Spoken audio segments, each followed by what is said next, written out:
all over Bijan this game. Just what a great game for Brian Branch. Here it is. Boom! Oh, yes, sir. And then he just blows up a screen in this game. He's getting singled up a lot today on Kyle Pitts, doing a nice job. Here it is. On second down, they throw it to Pitts, and he is buried for a loss. Brian Branch says, not on my watch. He's good. From the right side to the left side, toss sweep, left side, Robinson hit the backfield and drop. Brian Branch with a terrific play back at the 46-yard line. The Detroit Lions finished at the bottom of the league for both scoring and passing defense in 2023. And one of the biggest reasons for that is a weak secondary. For the second straight season in a row, the Lions have revamped their cornerback room, but the question still remains, is it enough? Thank you guys for returning for another video. I am your host, Johnny Gaz. I appreciate you returning to the channel. Today, we're going to go back to our positional breakdown series. Today, we're going to take a look at the Lions secondary. We'll take a look at that unit from 2023, brief look at their stats and the impact that they had on that season. We'll look at the offseason additions and subtractions as we head towards 2024, and we'll really give that outlook as we head towards next season and beyond. Ultimately, we'll answer that question, is it enough? Let's go. Before we take a look at the Lions defensive backfield, make sure to like the video if you're digging the vibe here. At Johnny Gaz Sports, hitting that subscription button and notify bell is the best way to make sure you don't miss any future videos here on the channel. I so much appreciate all your time, all the commenting, all the interaction lately on the recent videos. I cannot tell you how much I love talking Lions football with you guys, and as we get closer and closer to the season, I'm so excited for what's to come here on Johnny Gaz Sports. We now have a membership option available. Hit that join button on the video here, and you'll hear all about how you can become more involved here in the channel. Thank you so much for your time. Let's get into today's topic. The Lions are returning both coordinators as we head into 2024. That includes Aaron Glenn, the defensive coordinator, whose specialty is in the defensive backfield. That's what he was when he played in the NFL. In 2023, the Lions did attempt to revamp their cornerback room. They brought in 3 separate free agents in an effort to bolster their secondary and hopefully make a difference on defense to get them to the next level. Those 3 players were C.J. Gardner-Johnson at safety, coming from Philadelphia, Emmanuel Mosley, cornerback from the San Francisco 49ers, and Cameron Sutton, another cornerback from the Pittsburgh Steelers. Ultimately, I think the plan was to have Cameron Sutton and Emmanuel Mosley be their cornerback 1 and cornerback 2. However, Emmanuel Mosley was already coming off an ACL injury from San Francisco. The Lions got him on a 1-year deal, pretty good deal, because of that injury and some other factors. So he started the season on IR. The unfortunate part of this whole thing is once he came off IR, he literally played a handful of snaps and tore the other ACL. So he missed the entirety of the 2023 season. You got nothing at all out of Emmanuel Mosley. Similar to C.J. Gardner-Johnson, he plays 2 weeks and then has the pectoral injury, which basically takes him out for the 2023 season. Now, C.J. did come back towards the end of the season and actually did contribute in their playoff games. But in the end of things, I think the time off the field hurt C.J. Gardner-Johnson. He came from Philadelphia, leading the league in interceptions, and the Lions certainly needed that playmaking ability in their secondary. But I don't think they wanted all the baggage that came along with that. Yes, you like the energy he brings. You know, he came with the blue masks, sort of brought that energy and confidence to the defense, which you'll like.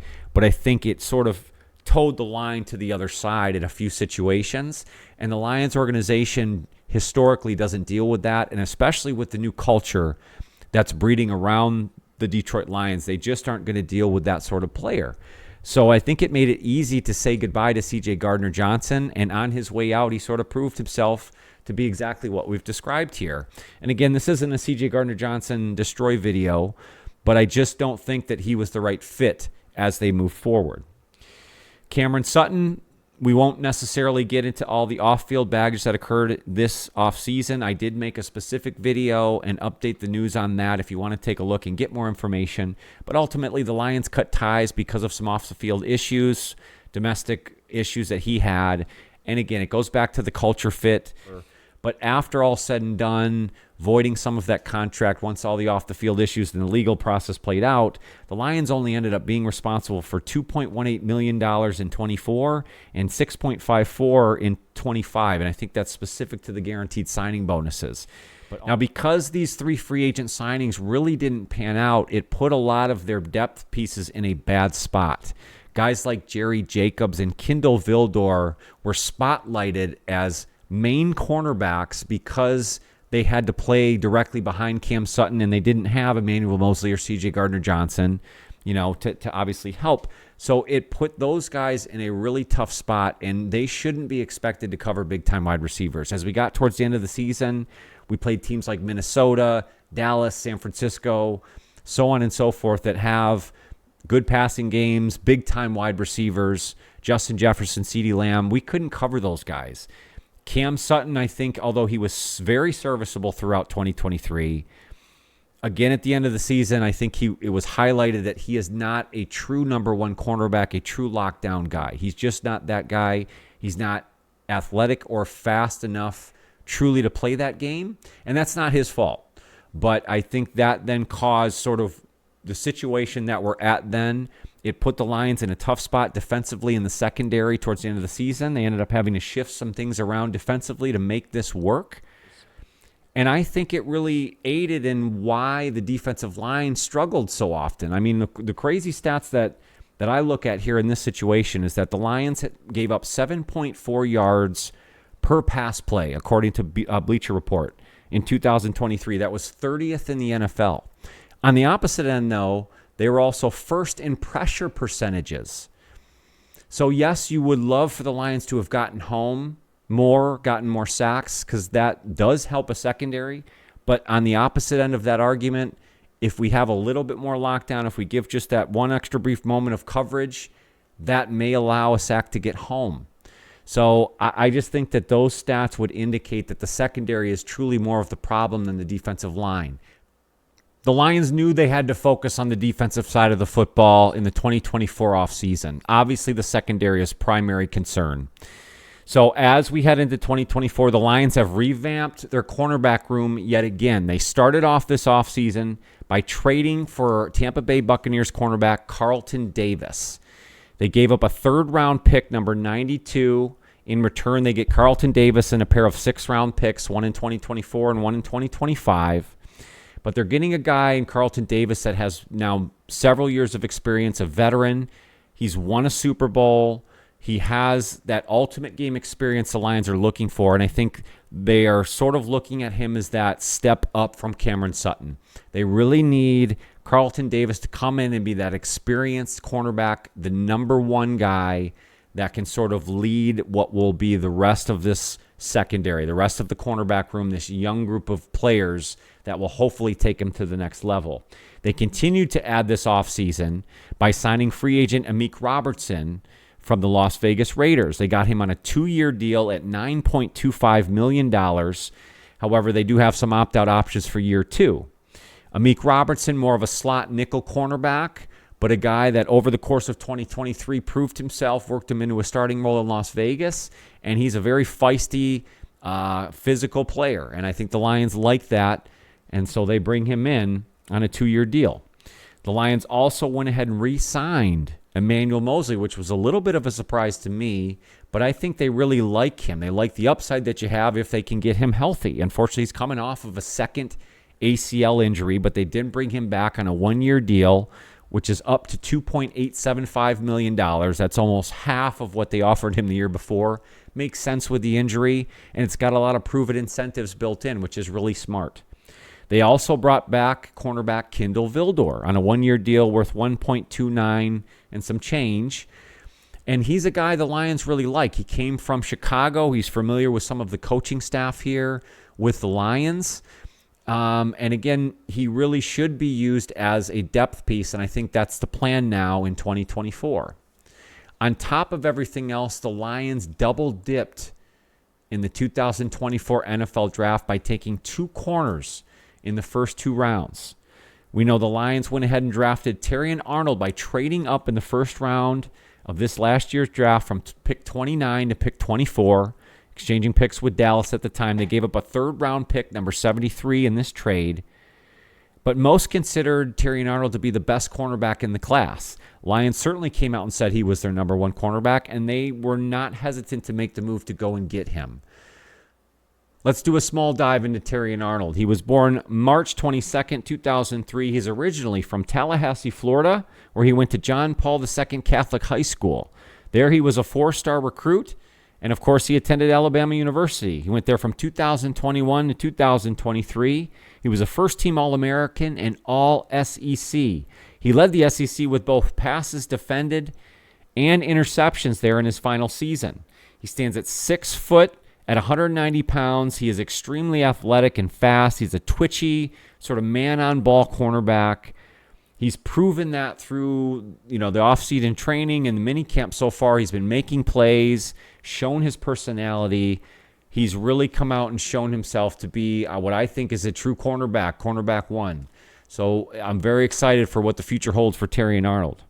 Like we said, the Lions double-dipped and in the second round chose cornerback Ennis Rakestraw out of Missouri. They picked him at number 61 and, of course, double-dipped at cornerback. And the Lions also came out and said he was the number 2 cornerback on their board. They did make an attempt to try and trade up to get him. This is according to the organization. They couldn't make that deal happen, but they were lucky enough to where Ennis Rakestraw fell to them at pick 61. A little bit of history on Ennis Rakestraw. He was born June 5th, 2002. He's from Dallas, Texas, and he went to Duncanville High School. There he was named the Dallas High School Defensive Player of the Year his senior year. We know he attended Missouri from 2020 to 2023. He did have a torn ACL in 21, but did recover and had several productive seasons there before entering the NFL draft in 2023. He is 5'11 and 183 and is an extremely physical cornerback. He can play the outside, but I think he specializes more in an inside nickel corner situation. But again, very physical, can almost come up and be a linebacker type. I mean, he's really good in coming up and making tackles. He's not afraid to get physical, and he's pretty moderately skilled on the ball. So he comes with a lot of upside as well, and I think the Lions were very excited that he dropped to them there in the second round. Another change with this group is that for the third season in a row, the Lions will bring in a new defensive back coach. This year, Deshea Townsend will join the Lions coaching staff. This will be his 11th coaching season in the NFL. He actually played 13 seasons in the NFL, 12 of them for Pittsburgh, but he spent time coaching with Arizona, Tennessee, the Giants, Chicago, and most recently the Jacksonville Jaguars. He brings in a pedigree of stressing physicality and competition, obviously coming from the Pittsburgh system. He actually won 2 Super Bowls with the Pittsburgh Steelers, so a winning pedigree. And the Lions have a history of bringing in former players, winning players, to sort of lead by example. And it's shown that success, and it's another example of it right here. So as much as there has been a lot of turnover in that defensive back coach situation, I think this may be one that solidifies that room and seems to match the type of players that they've brought in this offseason.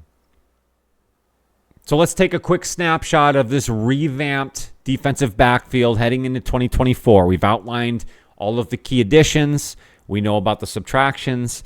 I think, again, in looking at the 2 starting cornerbacks, I think you bring in a guy like Carlton Davis with the experience, Super Bowl pedigree, to really step in on day one and be cornerback 1. You're grooming Terrion Arnold behind him to hopefully take over eventually, but he will start, I believe, as their cornerback 2.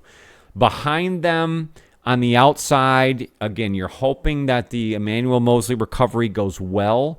I'm not exactly sure what his status will be at the start of the season. Again, he's coming off a second ACL, so I think we're going to be very hopeful that he can return. But again, he's going to be an outside cornerback, a third sort of depth piece now in that room. So instead of relying on him as a feature or hoping that it all pans out, now he's a part of that depth piece.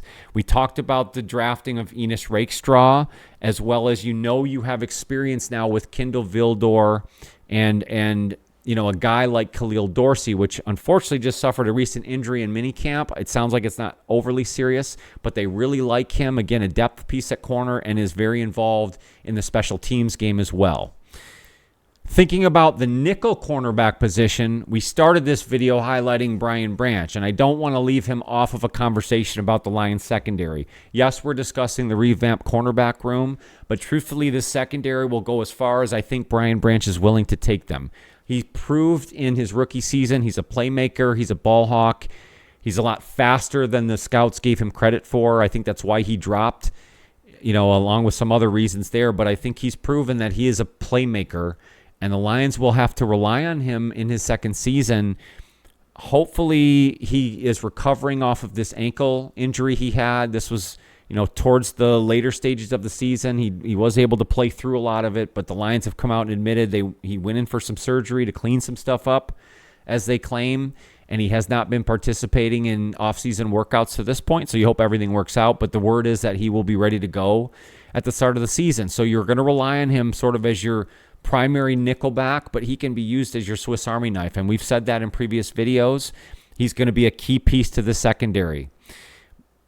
Behind him, I think you have most likely Amik Robertson sort of as that second piece to your nickelback, and Ennis Rakestraw will also be in the mix there at nickelback, as well as your second corner, depending on injury and what may be needed throughout the season. But I think Rakestraw, again, will be more of a project piece. I don't think he's been overly involved. He's coming off of some injuries things in his senior season of college, so they haven't had him in the mix much here this offseason. So that's kind of how I see the corners. Now, at the safety spot, we know the Lions really like Kirby Joseph and who came on towards the end of the season last year, Ifeatu Melifonwu. I think he's a key piece to this. He was drafted, I believe, in 2021 and was sort of slow in coming on. Well, as the need for a more closer to the line safety came into play towards the end of the season, when the Lions realized the way that they were going to get pressure is by bringing safeties up, by bringing secondary pressure, they used Ife Melifonwu in that role, and he shined. He really put on solid stats toward the end of the season into the playoffs. He earned the starting role as their strong safety towards the end of the season and didn't look back. And I expect him to maintain that starting strong safety role as we head into 2024. He's got size, he's got length. There's a lot of upside, and he showed a lot of that last season. I'm hoping that will continue into next year. Behind them at the safety positions, you have a guy like Brandon Joseph, who the organization has come out and they said they have a lot of faith in. He was a practice squad guy last year, but really hung on well, and they like his playmaking ability. You may see him compete for a roster spot as a backup safety. CJ Moore, again, more of a special teams piece, but they like him as well. Again, a backup to that free safety spot, and everybody else, again, will sort of fall back as depth pieces. Past the depth chart, my outlook as they head towards 2024, the Detroit Lions have clearly increased the talent level in their secondary, especially at the cornerback position. They have so much more to work with and competition to figure out how this is all going to fall in line. They've certainly put themselves, I think, in a much better position in 2024 than they were in 2023. If they're able to cultivate this man-to-man coverage, this physical style corner that they're looking for, I think they can finally get back to the base defense they're trying to play. There is a lot of pressure on Aaron Glenn as they head into 2024. Over the last few seasons, I don't know if the progression on defense has been exactly what the Lions have hoped for. If Aaron Glenn is truly hoping to take this and turn this into a head coaching opportunity, he's going to have to prove that this defense can take it to the next level here in 2024. Let's put it that way. If they can play more man-to-man defense in the back end, they can then start to do the schemes up front that I think Aaron Glenn would like to do, hopefully turning the pressure percentages into more sacks, helping the defense in total, and allowing the Lions to get to that next step. Is it enough? Did the Detroit Lions do enough this offseason to bolster their secondary, their cornerback room? I just came off a video doing the top 10 things that need to happen for the Lions to win a Super Bowl. One of my arguments was they need to play better on defense. They need to at least have a mediocre defense to get to a Super Bowl. So is it enough? I truly believe the Lions have done enough in the secondary and at cornerback to get to the next level, to get them to be a mediocre defense at the very least. If I'm making the argument that a mediocre defense could win the Lions a Super Bowl, I believe the Lions have done enough to at least get to be a mediocre defense. I actually believe they're probably looking more in a top 10, top 12 situation if all things fall in line. Now, injuries, the season, everything is going to affect what I'm laying out to you here today. There's a lot of offseason left, but things are looking up. And if you're comparing the 2023 offseason to the 2024 offseason, if you're looking at comparisons of the secondary from last year to this year, I think we are leaps and bounds ahead of where they were in the previous season. And there's a lot of reason to believe the Lions can take a next step in 2024. What do you guys think? Is it enough?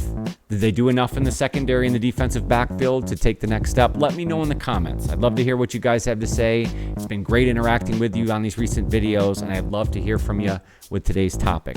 Thank you guys so much for hanging out for another video. Make sure to hit that like button if you dig the vibe here at Johnny Gas Sports. It's the best free way to help out the channel. Hitting that subscription button and notify bell is the best way to make sure you don't miss any future videos here. We also have a membership option available. If you'd like to get more involved in the channel, communicate with me, hit that join button, and I will lay that out to you in detail. Again, I appreciate so much of your time. Make sure to take care of yourself and your mental health. That is most important. I want to make sure you guys return on future videos. Thank you so much for your time. I will see you very, very soon.